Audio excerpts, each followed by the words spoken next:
All right, we are live. Welcome to another episode of Roasting Marshmallows. My name is Rolf Zuid and I'm your host.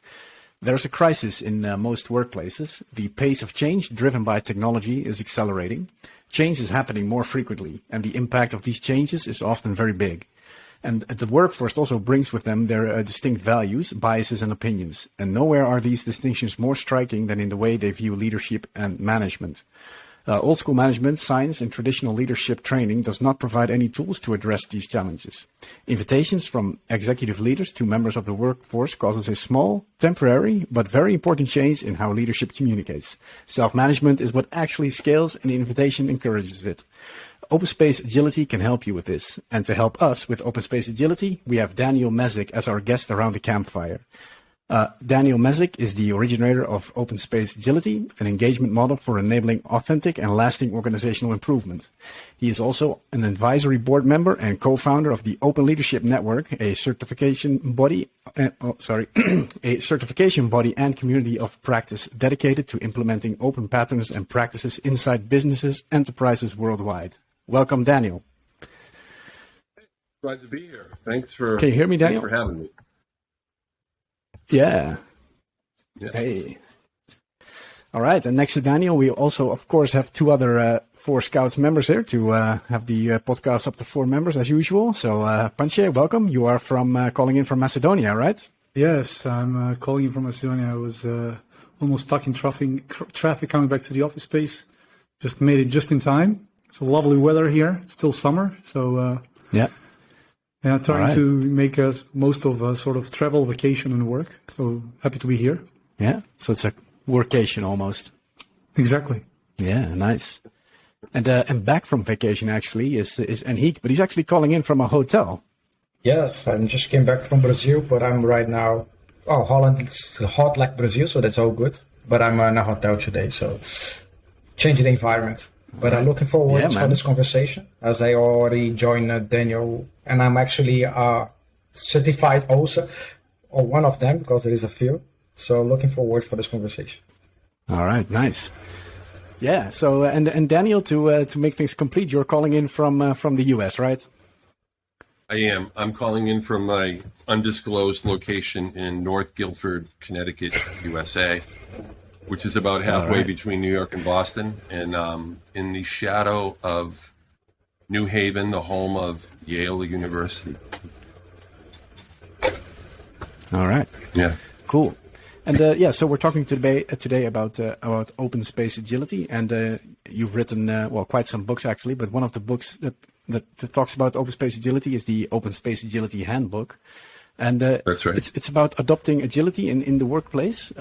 So why is adopting agility so hard, and why do you need to have a handbook for it to be able to adopt it? Yeah.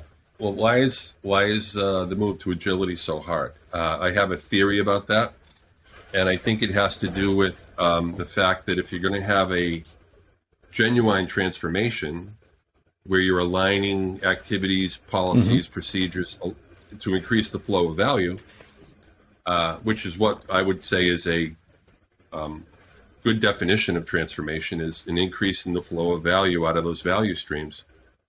In setting it up, when you set it up, you're changing the way decisions are made and who makes them. And this is why it's so hard. So I want to repeat that. If you're going to have a legitimate transformation, you're going to be making changes in the way decisions are made and who makes them. And that's why transformation is tough. Because there's a lot of people invested in the way we make decisions today. And they're triggered when they don't make decisions tomorrow. So that's the reason why it's so hard. And why do you need a handbook? You think they feel threatened? Of course. Yeah, if I'm a manager and I go look up Agile and I learn about self-management, where managers are not really a role, that's going to trigger me. Same with architects. Same with the PMO. They're a kind of manager, project manager, right? So all these people are triggered by changes in decision rights. And this is actually what a real transformation is, and now we know why there aren't so many real transformations. So your second question, why do we need a handbook? It's because these concepts are entirely new to people, and they think that executives think they can authorize the budget and authorize coaches and get a wonderful change, and they can just check that off without doing anything further except authorizing the budget in the activity, and that's just not true. The executives actually have to be engaged in many aspects of the ongoing transformation and the signaling to the broader workforce, because basically that's the role of leaders. Leaders are busy sending signals all day, whether they realize it or not. Leadership is actually signaling. This is something that it's one big dimension of leadership, and it's something that most people do not talk about at all. And meanwhile, it's one of the most important aspects of what leading change is all about. Yeah. Right. Yeah, I think you touched on part that I found it quite interesting is that a few customers that I attend to, they talk about like you have a meeting with the team and the managers, and then the manager says something like, wow, you have to figure it out. You are a self-organizing team. And then when the manager leaves, the whole team doesn't really know what to do. And like, we need to figure it out, but we can't because every time we try, the manager says something else. So in a way, when they are all together, the manager say like, you are self-organized, you should do it. But when the team is alone trying to figure it out, they get blocked by those management or executive. Is that by what you mean they are signaling and this is like the wrong signaling, or is there, does I misunderstand you? All right, so let me give you an example of correct signaling for executives, okay? So executives can signal in verbal and nonverbal ways. Let's say we're bringing Scrum into an organization. I coach the executives to ask for authorization to attend the daily Scrum. Don't just go in there. Ask the team if you can come in and observe their daily Scrum. And I give them the 10 reasons why. Okay, so if the executive shows up on time and pays attention the whole time they're there and keeps their cell phone in their pocket and is quiet and doesn't talk and observes and listens for those 15 minutes, and then when the end is over, the end of the daily Scrum is over, if they hang around for a few minutes and chit chat, compliment the team on how, they heard that the team's doing good work. When that executive leaves, the team's going to tell a story about how, let's call the executive Henrique. They're going to tell a story about Henrique, how he asked permission to come to our daily Scrum, and how he showed up on time. He was quiet and didn't talk. The cell phone stayed in his pocket. He stayed the whole time, and he had some nice things to say to the team on his way out the door. That's going to get around. So that's an example of the kind of signaling that can be generated through executive leadership behavior. Okay. Leaders also can tell stories in the past, present, and future, and do other things that are signals. But most of what we're having happen in failed Agile adoptions is a lack of good, positive, clear, consistent, deliberate, supporting executive leadership signaling. People are confused because they hear one thing and then, that something else is happening. You just told that story about the manager telling the people to self-organize, which is ridiculous on its face. Here's a manager telling the people to manage. I mean, they're just not going to manage because they're under the authority of that manager. So why would they?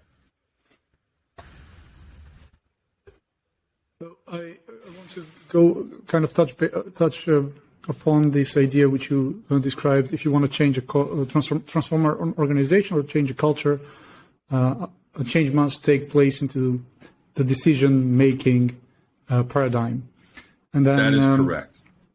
Also, you talk about that. Okay, and that makes a lot of sense, right? And then also you're talking about if external management. So I was quite curious to see what do you perceive by external management? If external management is too involved in the decision-making process in the day-to-day activities, and sort of that, as a consequence of that, the team stops making decisions by themselves. So it reduces the engagement of the team. Do you think that managers do this course. on purpose, or how do you make managers aware of this? How can you set boundaries as a team, or? Yeah. Well, let's discuss this for a minute. You guys invited me into this space. And this is a space of your creation where you have dominion and authority here. You set the rules. You say when, you say who, you say, everything about this. This is your space. You've invited me to come and talk with you in your space. And you've made it clear that this is not an interview. This is a conversation sort of around the campfire, and we might even have little debates and stuff like that. So if I want to monologue or teach something, that's not going to happen here. You've made that very, very, very clear that that's not what's happening. What is happening is we're having a conversation as co-equals and as peers, yet you have authorized me to be the fourth person in this space. You've invited me and authorized my voice. And I, in turn, have authorized you to publish this. Do you see what's going on there? We're exchanging authorization with each other, and we have a set of working agreements that are explicit. Correct. Okay. So this idea that we're subject to authority dynamics is a really, really important thing for your audience to understand. So when we go in an organization and we bring in agility, there's going to be changes to authorized decision rights. That is not going to happen overnight. That is a process where the managers, the project managers, the architects, and everyone else who's triggered by this change needs to get comfortable with the changes to authorized decision rights. If you don't give enough time for that, you're going to have resistance that will kill everything you're trying to do. Because managers have direct reports, right? And don't executives have a lot of direct reports too? Yeah. So if they block, if they signal verbally and non-verbally that they're not too happy with this Agile thing, let's say I report to Rolf. Let's say we all report to Rolf. If Rolf signals that he's not a super enthusiastic supporter of this stuff, and he's got us by the performance review, Rolf does our performance review, then we're going to go along with Rolf's stance on this thing because that's the way the game is played. Correct. So these are the dynamics that we're all subject to every day of the week. So, authority and authorization is a very deep Rolf, topic, and it's at the bottom of decision rights in Agile transformation. So I think Rolf mentioned also in the beginning that there is some sort of obviously resistance to this change, to this transformation. And it could be. It's interesting though what you mentioned, because I just started at an online retailer, for example, to work, and they had some issues there with some incidents in production where the service was down, and then management stepped in and said like, hey, you guys cannot release until we give the green light.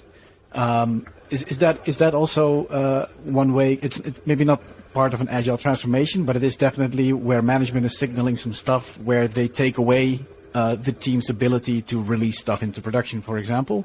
Is that also an example of like incorrect signaling? Or no, has this nothing not necessarily. to do with OpenSpace Agility? No, it's like decisions. Decisions are made at different levels of scope, right? So there's layers. So at the top layer, the board, sets the broad direction, hires executives. And then the executive level, they set broad direction and goals. And then down at the portfolio level, we get a little bit deeper into the details, but we're still at a high level of abstraction. Everyone from the portfolio level on down is subject to that system. And there's no argument, there's no debating or negotiating about that. Okay. When we get down to the program level, we can start to distribute the decision rights so people stay engaged. Because if people are not making enough decisions, they will disengage because decisions are engaging. Okay. Yeah. So in your example where management says, "Oh, you can't release yet," that needs the fact that the management role, or the people who said that, have the right to say that, have that decision right, that needs to be clearly specified and agreed upon up front. So teams understand that this is true. Now they know the size of their container to make their own decisions, and they can make their own decisions at the team or at the product or at the project level with full confidence that they too are authorized at this lower level of scope to make those decisions, right? So usually what happens is we go into this agile transformation game without any explicit agreements. That is actually a crime. Okay, so what we teach at the Open Leadership Network is these open patterns, right? So open patterns basically support great work. So if I show you the screen, explicit agreement is one of the patterns, okay? If you don't have explicit agreement and you don't have clarity of authorization, what you have is misunderstandings. Explicit agreements about clarity of authorization, all of that stuff has to be upfront so people feel confident, they're comfortable, they feel good about the situation, they have a sense of control. That's what's needed. What we usually do is we get in flight with the transformation, and then we start asking questions about who decides what. That's exactly backwards. Yeah.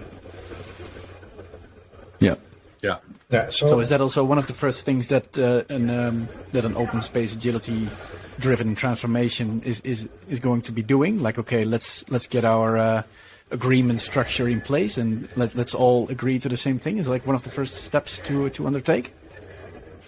Well, in the Agile world, we have so-called working agreements by and between team members and in between teams as well, right?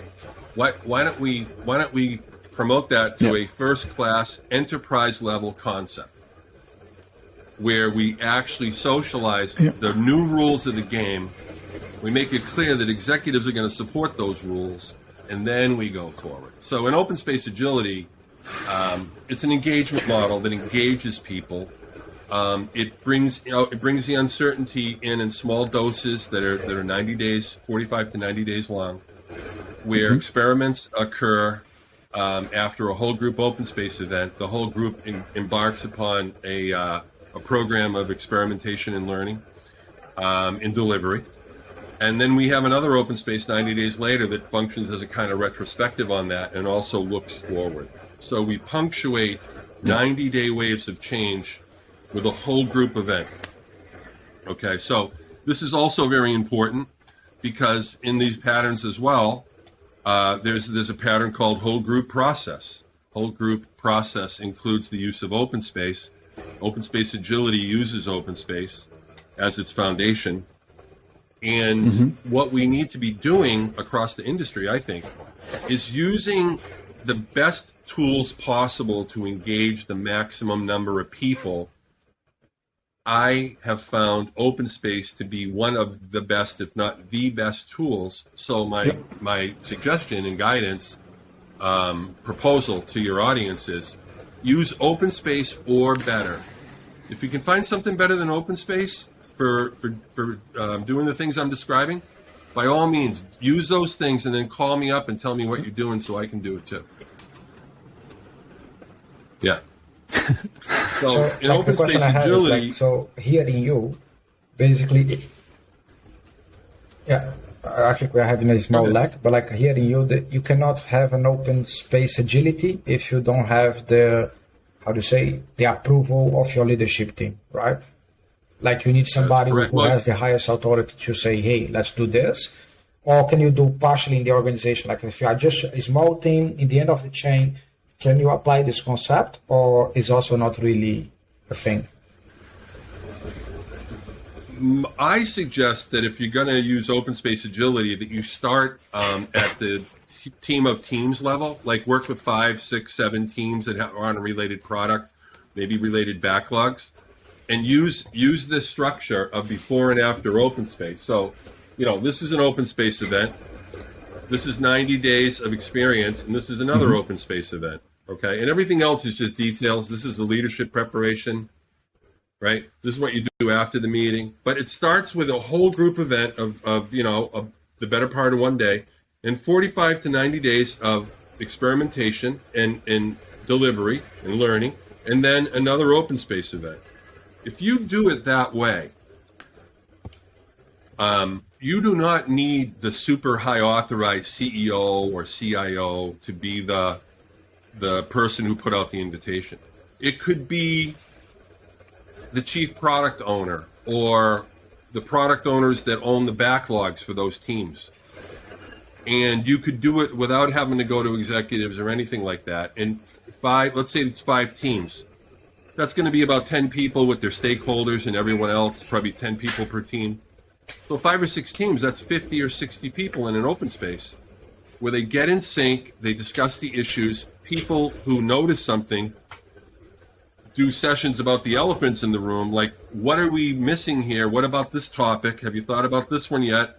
And then there's cheering as people realize, oh my God, why didn't I think of that? And then that's a great session that everyone goes to, and it actually shifts and pivots both the results and the consciousness of those groups in small increments that are well understood, predictable, reliable, and they bracket the change in a way that makes it acceptable and tolerable to the people who have a hard time with ambiguity, right? Most people have a hard time with ambiguity, and in particular, engineers have a hard time with ambiguity. I have a computer science degree.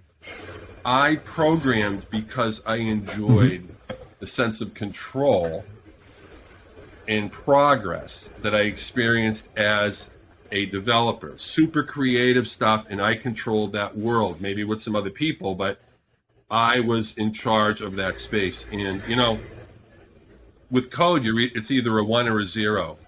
There's no guessing. It's not like with people.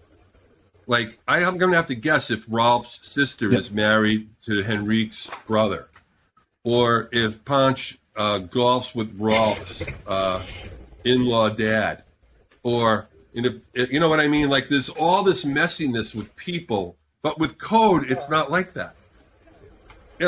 So this attracts people that Deterministic have a strong environments need. versus completely undeterministic. Right. So engineers have a hard time with ambiguity. Agile transformation is by its very nature empirical. So we're giving them a 90-day time box so they can grab it in their minds and go, it starts here and it ends here. And then we have an inspection, and that reduces the level of anxiety. It jacks up the comfort level. We ask people to suspend their disbelief and to just try this for 90 days. We're going to move in this direction and get direct experience. Then we're going to inspect that, right? So when they go to the first open space meeting, what they learn is what open space is. And then when they're told that they're going to have another one of these meetings in 90 days, they're like, okay, I'm going to play along because I know this is going to be an epic fail, and I can't wait for the next open space to say that. But then what happens is something completely different, and then people have their big aha. Yeah. And this is how we get it done. I have a question that I was reading to your guide for Invitational Leadership, and you make a remark there, and you refer to, when it comes to invitations, you refer to Jane McGonigal in her book, So Reality is Broken, and like which properties should a proper game have. And then essentially, our lives are games, and running an organization is a form of a game. So I quite liked it because it was, okay, you need to have a really clear goal, very clear rules that you follow, a way to track progress, and at least opt-in participations. Yeah, that's right. My experience, and I guess our experiences as an organization when we work with clients, is that when we go to them, very few clients have 2, maybe if we are super lucky, 3 of these properties set up in place. So generally, it's Thank you. a really clear goal for the whole of the organization. Yeah. Nobody knows the rules. The tracking progress is either only budget and financial results and nothing else. And opt-in participation is completely, well, it's non-existent. Yeah. So Or where as do the you Brits start? would Because say, that is normally the company's. No, go ahead, please finish. So this is what we normally face, and it's like, okay, let's go at the beginning, and then like really having to work and set out the basics. Okay, without a clear goal, we cannot have any clear rules, and without clear rules, we don't know what to track without the goal. Right. And then the opt-in participation. So how is your approach when you face situations like this? I'm quite curious. Yeah. So for your listeners, let's establish a few premises, right? First premise is that all meetings are games. In other words, this meeting is a game because it's a meeting, therefore it's a game. It has a goal, it has rules, it has ways to track progress, and it's opt-in. OpenSpace is a meeting. Therefore, OpenSpace is a game. Okay, and it's a game about authority and authorization, and it's a game about engagement and improvement, right? The entire business is also a game structure. When you're hired into a description of what the goal is, what the rules are, how you're going to track your career progress, and then you're invited to take the job or leave it. Okay, so If you're lucky when you're enough. when you take a job, they're inviting you to play a game. And it's called whatever the role is, you know. If you're going to be the Agile Transformation Lead, you know, there's the Agile Transformation Lead game. And they describe it in terms of what are your goals, what are the rules of boundaries and constraints, how are you going to track your progress, how are you going to move up in the organization if you're successful, and then, you know, it's opt-in. So the entire social world is a nested game of games.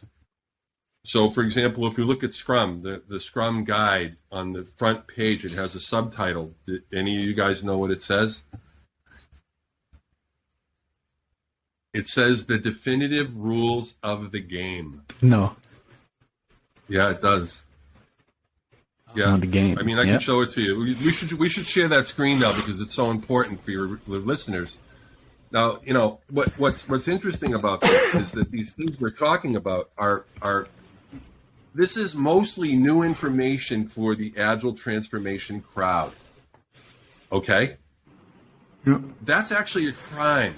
We've been at this for 20, 25 years, and we haven't advanced to the point where this is common knowledge. You understand what I mean? Okay, so Yeah. here's the Scrum. we- Here's the Scrum. We've stumbled ourselves on that as well. And we've been wondering for actually scratching our heads, like, why are we finding about this only now after so many years in the business? Why all of a sudden Oh, there's now? a good reason. And we see it's gaining popularity. Okay, maybe you can share your thoughts on it.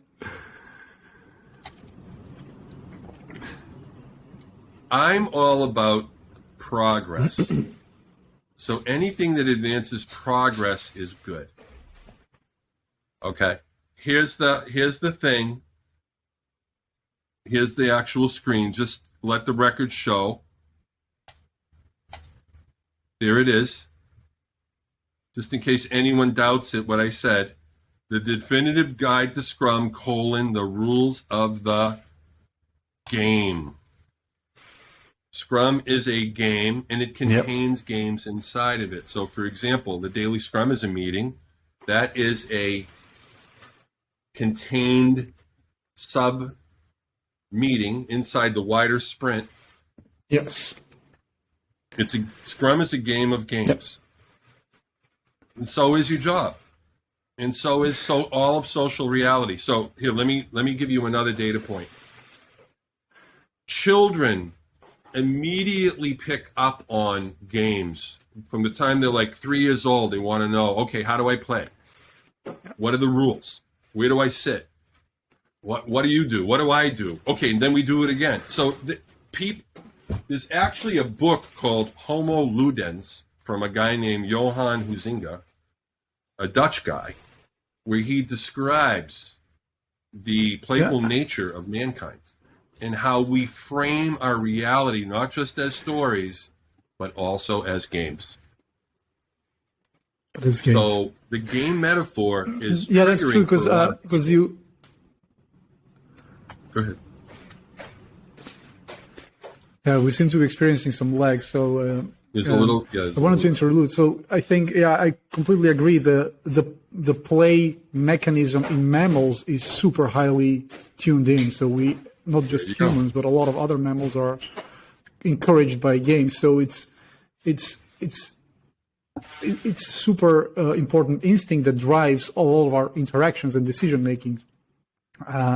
And that's right. One thing that you also mentioned in your writings is that open spaces as a technology you mentioned earlier, it's it exists 20 years, but also in your writings you say it's as older as mankind. And I'm like, that's right. And I'm thinking maybe it's probably even older than mankind, because similar behaviors you can observe in chimps, in wolves, a lot of pack animals who have to self-organize to achieve a certain mutual goal. And if we share, 84% with wolves and 99% of our DNA with chimps, we're a lot more like this. So these mechanisms of, self-organizing and open spaces and communal decision-making is hundreds of thousands, not millions of years old. And we're only now kind of observing the patterns, and maybe to the granularity that we can actually put it into words and define it. Thank you. That's so true. Now, you mentioned wolves. We're not herd animals. There's a book called Switch, and the last step in their methodology is to rally the herd. But people are not herd animals. We are pack animals.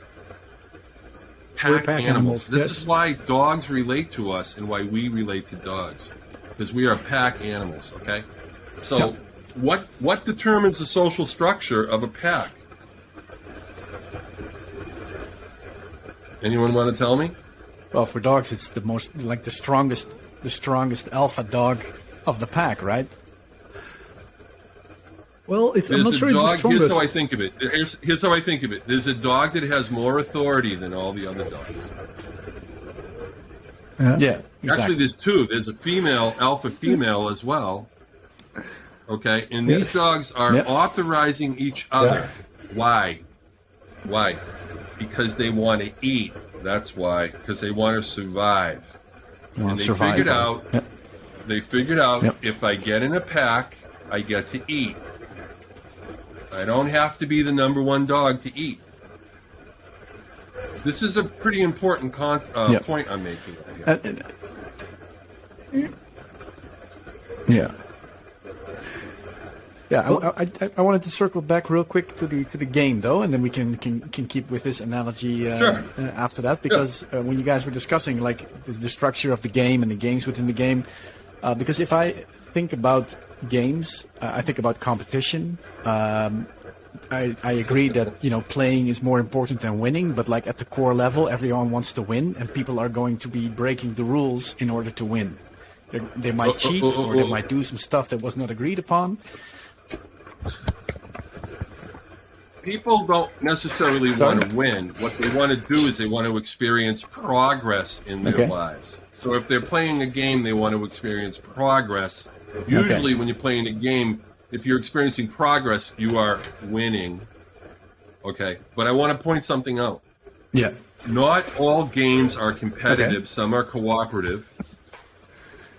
And not all games... That's actually true. Not all games have fixed rules. Some games have variable rules. Yeah. So I want to show you something, because this is very much about what life is about. Okay, here's a game I'm going to show you this page when it comes up. It's a game called Nomic. In Nomic, a move is a rule change.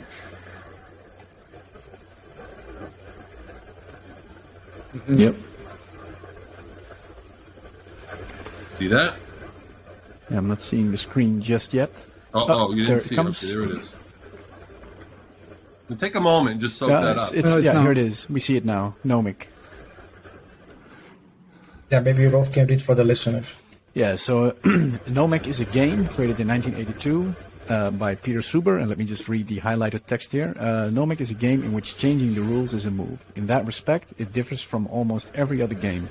The primary activity of Nomic is proposing changes in the rules, debating the wisdom of changing them in that way, voting on the changes, deciding what can and cannot be done afterwards, and doing it.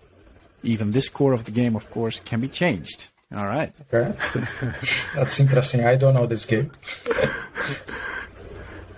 I think like you guys touched another subject, a part of this game that I don't know if you guys read his book, but it's called Finite and Infinite Games with James Cars, and he kind of talks James about Cars, this idea that we play an infinite game, right? We play an infinite game, but companies, they try to play a finite game like there is the best in business. And I think I agree with Daniel in the sense that we want to make progress, and that's what we play. But I guess a lot of people misinterpret that concept, and they indeed want to win. And that's why we see all these companies saying, I want to be the best in parking, I want to be the best in selling tickets.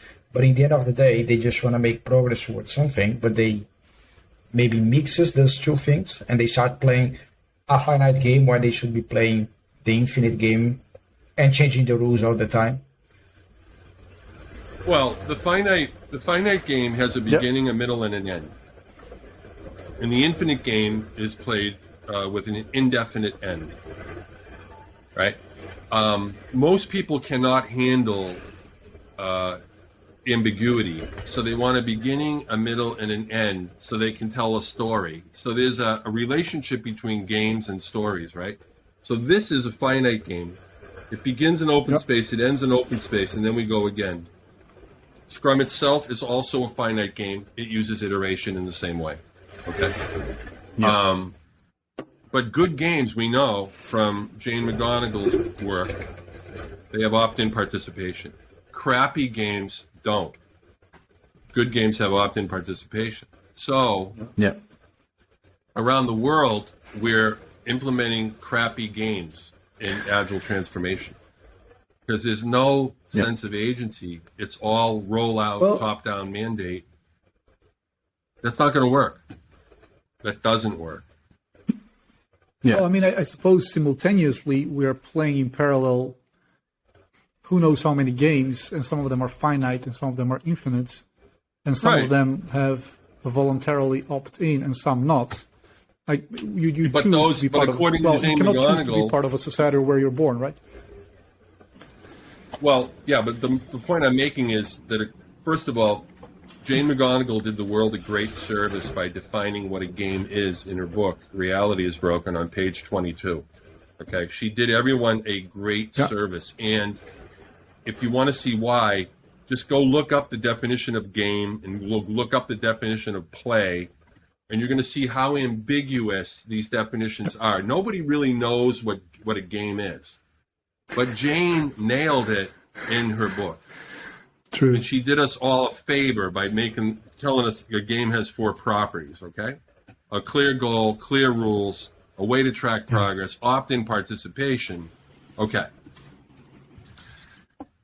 So now that we have that, there's also the idea of play with the opt-in participation. If you can't opt out, it's not an invitation. Yeah. If you can't opt out, it's not a good game. Then it's That's not a what play. Jane McGonigal says. Yeah. So what we really want is for executives to understand these things and then engage in game design, or what I call, like around the world, we have this thing called design thinking, right? But there's a subset, game design thinking. game design. That's a function of leadership to engage in good game design. That's what this is. It's a decent game design. It has a clear goal, knowledge and understanding, progress as we move forward together. It has clear rules. We start on this day, we end on this day. There's a set of constraints. We use the Agile Manifesto. Yep. And there's other rules. And then there's ways to track progress through time, through task, through discovery. And then also when we get to the second open space, that's a way of tracking through time, right? And of course, opt-in participation. It has to be okay for people to not participate immediately. If they think they can spend their time more profitably for the company somewhere else, they should go do that. And we should work with willing teams, because willing teams power all of the improvement. Unwilling teams, unwilling people. But did you ever have the problem where no team was willing? No, because we're going to ask them to suspend their disbelief for 90 days, even if they're unwilling. Just pretend for 90 days. Mm-hmm. Just pretend for 90 days. Yeah. Okay. So in a bit of this, so you have quite a lot of experience in implementing open spaces and open spaces agility and using the open space technology. Have you noticed differences between groups in their openness towards adoption of open spaces transformation? And what could be if any differences? What are the things? What are the key differentiation between the groups? Maybe the willingness of the leader. That's it. Straight up. If the leader's willing, then we can create the conditions to show what real self-management looks like and how good and how great it can be. We can just observe the open space to see that. Okay? But until and unless you're willing to do that, you'll never really understand it, because this is not learned through lecture. It's learned through direct experience. Right? So this is why I advocate for bring open space to 5 or 6 related teams. And don't ask permission. Just go and do it. Because you already have that authority as the coach, as the in-house coach, as the Agile Transformation lead. You don't have to ask permission. You're going to do a retrospective every 2 weeks or every iteration, right? With the teams. You're going to do a retrospective. Mm-hmm. So you call it a retrospective process. We're going to add this to our retrospectives. Every 90 days, all the teams are going to do their retros, and then they're going to go into one big room, and they're going to share what they learned in the past, 3 months and the past 2 weeks. And you use OSA, but you don't call it that. You call it an enhanced retrospective process or a periodic whole group retrospective. Sure. Yeah. Let's reflect. And, all hands retro. Yeah. All hands retro. And I was wondering, right, with the second open space after 90 days, you reflect back, and then you have some learnings. How would you track the progress? I think OpenSpace Agility talks about KPIs. Like, what would be an example of a few KPIs to track? First of all, a 90-day window is a perfect window for OKRs and KPIs. KPIs, I really like what the Scrum at Scale guide has to say about KPIs. It mentions 4 dimensions of measurement, which includes value delivery, sustainability, quality, and process efficiency. Okay, and it basically says at a minimum you need to be tracking metrics in these 4 categories. And it doesn't say what KPIs to use. It just says you need to track in these 4 dimensions at a minimum. I really like that approach a lot, because most companies have their own KPIs that they're using and so forth and so on. So in terms of tracking progress in OpenSpace Agility, we also produce proceedings. So proceedings come out of the open space. And then we use those to build a plan to go forward in the next 90 days. And the way we track our progress is by looking back on what we were going to measure and manage over the next 90 days and see how we did, using the proceedings as the source document to determine, how successful we were or not. Yeah. So I'm a big believer in measurement. Right. What's measured gets managed, and what's managed improves. So we need to, there's a whole domain of measurement that we could go off and talk about. Measurement can be gamed, right? People will game it. Yes. I had a small company, about 50 people in the 90s, and I put out an employee manual. I copied Microsoft's employee manual. A friend of mine who worked at Microsoft gave me the manual. And I used that document, and I made some small edits to it, and that was our employee handbook. And it only took 1 year for the employees to find every single flaw, every single little chink, every single little opening in that rule set, right? So rules can be gamed. You have to be careful. Yeah. This is why I say game design thinking, okay? The design is very important. But it makes sense for rules to be broken. Like rules are a very deterministic view on the world, and they need to operate in a very complex environment. So they will get outdated really, really, really fast. Right. So it does make sense that they get played out and rigged. Yeah, let's go back to Nomic for a minute, shall we? Nomic is describing the Agile retrospective. In Nomic, a move is a rule change. Yeah. Yes. Right? What went well, what didn't go well, and then the third one, what do we want to change? That's a mutable game, like Nomic. So I agree completely with you, Punch. Is that how I say your name, Punch? Yeah.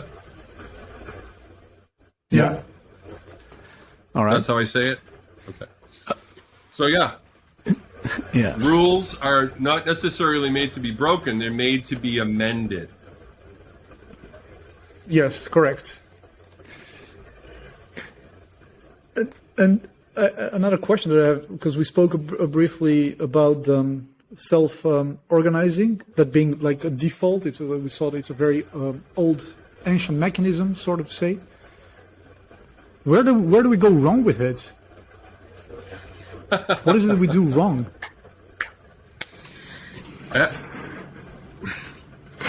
Look, all of us have a very strong need for a perceived sense of control. All of us. Why? Because a sense of control is associated with ego strength. And ego strength is associated with health and well-being. Okay, so we talk about people being on an ego trip or people being a control freak, all this kind of stuff. But actually, we all have a very strong need for a perceived sense of control. So what happens is, I'm going to be a little flippant here now when I say this. Even though we don't want to know what's going on, we make shit up about what's going on. Yes, and to this is called management. The unknown, of course. Yeah, this is called management. Okay, so so people know how to self-manage. I'm going to say something really, really radical now, and here's what it is. Dysfunction is actually an attempt to cope with bad game dynamics, crappy game structure. Dysfunction is a positive response to something bad. We're trying to cope. It looks like dysfunction. It's actually a coping behavior. This is why I say we got to keep the fun in dysfunction. Yeah. And so when do companies call, for example, you, or when is it time for companies to try to adopt OpenSpace? Do they usually call you when they're in deep trouble, or do they usually call you when it's like, hey, we want to have, more success, or we want to be more agile? Is OpenSpace the first thing they look at nowadays, or is it still you come in when the fires are the biggest? You come in when the fires are the biggest, yeah, because companies have tried the assess, train, coach thing, and they're getting a huge financial haircut, and they have nothing to show for it. In fact, sometimes they're worse off afterwards than before. So look, we're trying to get to here. Great results, right? That comes from people being engaged in the process, okay? And people engage when they make decisions. Yep. So the key is authorized decision making, because decisions are very engaging. Okay? And engagement is how you get great results. So the best way that I know to teach this is through direct experience, by issuing an invitation, because an invitation prompts a decision. And that's engaging, and that's going to lead to great results. That's what this is all about. Okay? Like, there's nothing secret about OSA, about what it does. It's built on OpenSpace, and OpenSpace is not the secret sauce either. OSA is not the secret sauce. OpenSpace technology is not the secret sauce. Inviting is the secret sauce, okay? Specifically this kind of leadership. Yeah. Inviting leadership is going to trigger massive amounts of engagement if you give people enough space to make a few decisions that affect their work, okay? Now I want to talk a little bit about HR and recruitment and keeping the top talent in your company. Right now, in the age of COVID, progressive companies are gunning for, competing for, inviting your top talent to leave your company and go work for them. Why? Because companies are now recruiting all over the world, not just in their location. So the top talent now, we can build a company of top talent because we have a very, very wide net, that we're a very wide recruiting domain, and your top people are getting recruited by progressive companies who have this stuff figured out. Okay, and they're going to destroy your company with this.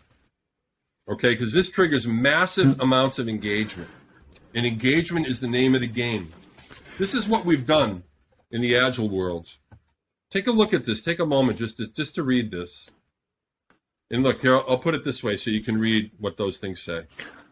This is a timeline, and it shows, like, how we started with the manifesto up here, and how we've got this pure imposition thing going on in the current day. This is a reality of the Agile space. Okay? Where do we go from here? So the most progressive companies are attracting your top talent, and that is a three-dimension loss. You lose great talent. That talent goes to the competitor in the same industry usually. Yeah.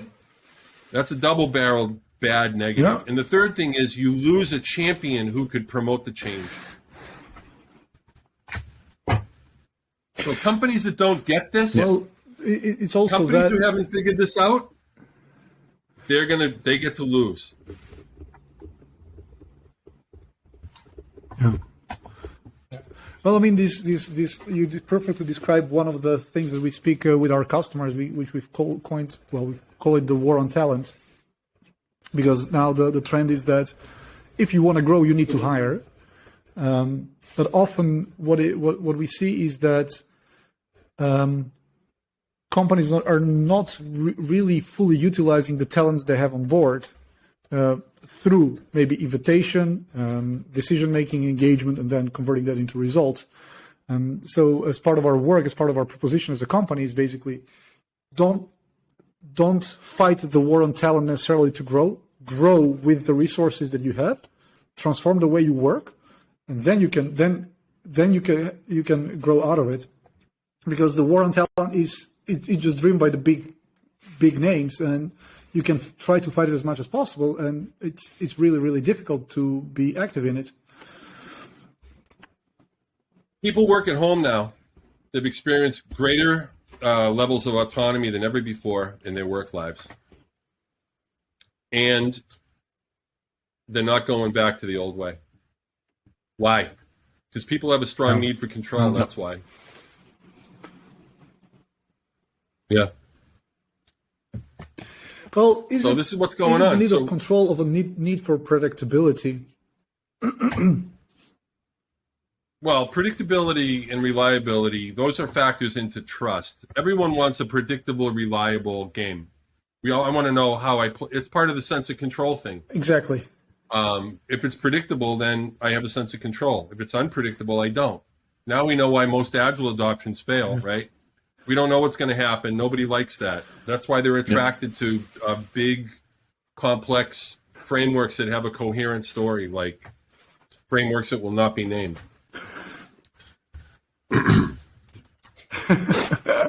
We just had an episode last week about one of them. Yeah. But yeah, everyone is a sucker for a coherent story, even if the story is not true. No, of course. I mean, there was one of the things that I read in one of your writings, and you are citing, I believe, is Stephen Kaufman. That's Stuart Kaufman order from the is Santa for Fe free? Institute. Yep. From the Santa Fe Institute of Biology. Yeah, Stuart Kaufman. Sorry if I said Stephen. So order is for free, and sort of that order is, the way I interpreted that is order is by default, and it's super counterintuitive as how I would see it. Because if I look at the individual operating in the world, so it's a small person operating in super complex world, completely unpredictable, then for me I find that the chaos is the default, and the individual is the hero that makes the order out of the chaos. And that's why we need also that sense of control, because everything is constantly moving, and we need to have something to rely on so we can progress, as you say, and develop further on. So how is then the order for free? How is the order by default? The order by default comes from the fact that there's no order without chaos, and there's no chaos without order. They're both flip sides of the same exact coin. Both of them are absent of any impurities. When you're in pure chaos, there's no order. And when you're in pure order, there's no chaos. Okay? So these are two pure states. They're actually just two sides of the same coin. But in the middle, there's the tension between order and chaos. If it's not pure chaos or not pure order, there's always this dance. Yes, the progress. Yeah. So this is a very important thing to realize also. Hold on for just a second. I've got some food here, but I can't really eat it if I'm being recorded, you know what I mean? Because that wouldn't go very well. You know, I can't talk and put food in my mouth. Sure. You know, no, but that's the essence, is you need to be completely in between, as I would say Jordan Peterson puts it, like with one foot in order and not one foot in chaos. That's where the fun takes place, essentially. Yeah, you guys need to really need to study Harrison Owen. So Harrison Owen has a TEDx talk. Your audience should definitely go listen to that talk. I'm happy to put the link in the chat, or you can put it in. If you go TEDx Harrison Owen, you'll find the video. And he talks about this stuff. Also, Stuart Kaufman talks about this order for free, like you're talking about. Let's discuss that for a minute. This comes right down to like the order, the nature of reality. Harrison says that all systems are open. So there's no such thing as a closed system. Everything is influencing everything else, whether you like it or not. Okay? So even if you don't think it's true, if it's true, it doesn't matter what you think. We agree. Okay? So he says all systems are open. He also says that all systems are self-organizing. That the entire scope of objective reality, this thing we're in, is a self-organizing, self-replicating, self-managing universe, and that there's nothing special to know about it because you already do it. It's actually below the level of consciousness. We're all adjusting to each other right here, right Correct. now. Yeah. So this idea of self-organization being inherent in the reality of everything means that it's part of the deep code of the universe. That there's something in the universe that is self-managing, self-organizing. And it has something to do with the spark of life, right? Like I live here, I'm in front of a big window. Yep. A lot of animals are in my backyard. And we have a relationship. I see them, they see me. Sometimes there's a squirrel that comes right up to my window, and we play this little game, you know. It's a self-organizing world. Self-managing world. We also feed hummingbirds. We feed hummingbirds, and they actually play with me now because they know that I'm not a threat to them. And they're very playful creatures. And they'll come within inches of my face, like this, and then they'll take off, and they're just playing with me. And that's self-organization right there. We are playing all these. Yeah. We're playing this primordial, super complex game that we're all parts of. We are just merely now sort of discovering and coding the rules of it and speaking them out to some extent as much as we can. Decoding the rules, I guess. Decoding. Thank you. Yeah. So what we're doing with OpenSpace Agility is we're creating a structure that's finite, that has a beginning, a middle, and an end. That people can grab onto that, and they can tell a story about how they know what's going on. If you look at the framework, the very large framework that will not be named, it gives a very reassuring bedtime story. It's actually a fable, and it's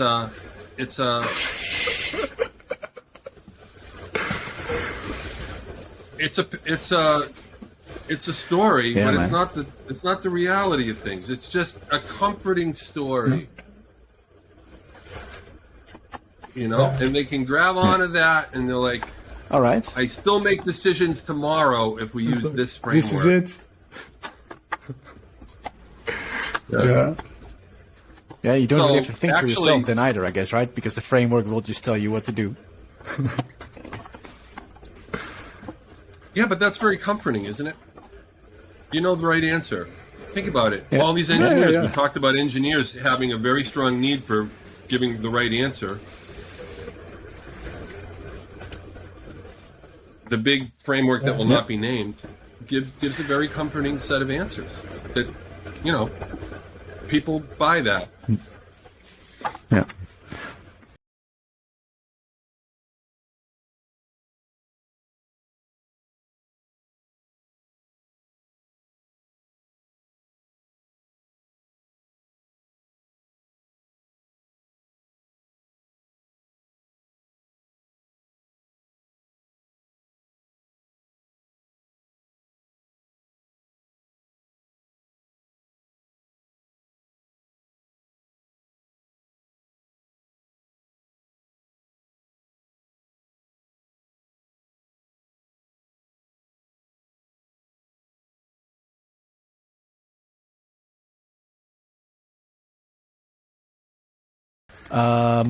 So if the listener wants to know more about OpenSpace Agility, we'll definitely drop some links in the description below here on YouTube and of course on Anchor as well.